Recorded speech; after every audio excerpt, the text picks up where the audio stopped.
Hey everybody, thank you again for watching our videos. I realize I get a little long-winded when I'm talking through it just because I get really excited about these readings. Trying to keep them less than 5 minutes, but thank you for watching them. I really appreciate it. It just makes my day when I see all the views, and feel free to comment and like, or if you so choose, feel free to comment or email me at St. John the Apostle Lutheran Church at gmail.com with any feedback you might have. But again, we are going over the Confession of St. Peter, and of course we get the one from the Gospel reading. Go back and watch the first two videos. They were really good. But this one is from the book of Mark, chapter 8, 27 through 35.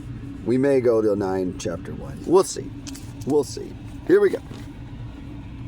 Okay, without further ado, Peter confesses Jesus as the Christ, which makes sense. This is all about Peter's confession.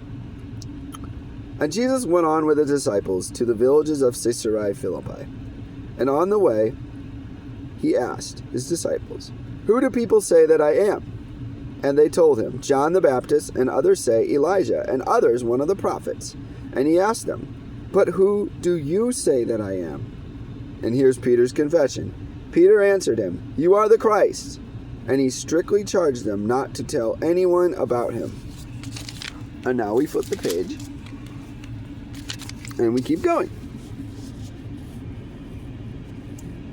Jesus foretells his death and resurrection. And he began to teach them that the Son of Man must suffer many things, and be rejected by the elders and the chief priests and the scribes, and be killed, and after 3 days rise again. And he said this plainly. And Peter took him aside and began to rebuke him.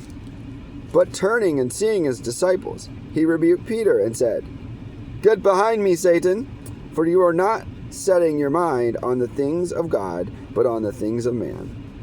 And calling the crowd to him with his disciples, he said to them, "If anyone would come after me, he must let him deny himself and take up his cross and follow me. For whoever would save his life will lose it, but whoever loses his life for my sake and the gospel's will save it. For what does it profit a man to gain the whole world and forfeit his soul?"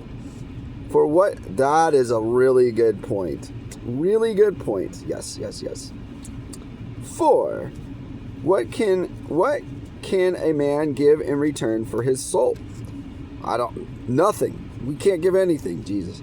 For whoever is ashamed of me and my words in this adulterous and sinful generation, of him will the Son of Man be ashamed when he comes in the glory of his Father with the holy angels.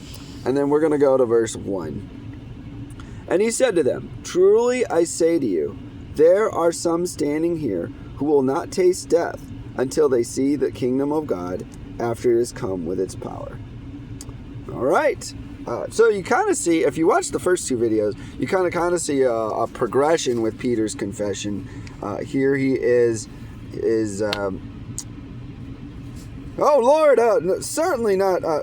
You should certainly not be rejected." After that, he says, "Get behind me, Satan. You're not setting you're setting on the things of man and all the things of this world." And then you fast forward to the reading we had from 2 Peter, which talks about godliness, the virtues of faith, the virtues of the good works we do in life, and then and how it progresses into brotherly love,